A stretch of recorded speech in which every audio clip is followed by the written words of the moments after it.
খেয়াল রাখবেন, মুস্তাজাবুদ দাওয়া মানে এমন ব্যক্তি, যেই ব্যক্তি দোয়া করতে দেরি কিন্তু দোয়া কবুল হতে দেরি হয়। হাত তুলে দোয়া করতে দেরি, মুহূর্তেই দোয়া কবুল করে নেয় কে? আপনি যদি সব সময় ইস্তেগফারের আমলটা করেন, আপনারে মুস্তাজাবুদ দাওয়া বানিয়ে ফেলবে কে? আপনারা ইমাম আহমদ ইবনে হাম্বলের নাম শুনেছেন? আমাদের ইসলামে 4টা মাযহাবের প্র্যাকটিস আছে, অনুশীলন। হানাফি, শাফিঈ, মালিকি, 4 নাম্বারটা কথা কন।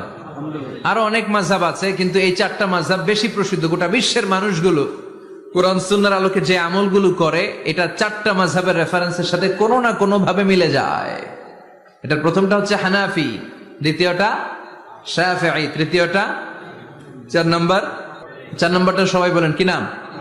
হাম্বলি। ইমাম আহমদ ইবনে হাম্বল এই মাযহাবের ধারক, বাহক, প্রতিষ্ঠাতা। তিনি ছিলেন জগৎ বিখ্যাত মুহাদ্দিস, জগৎ বিখ্যাত।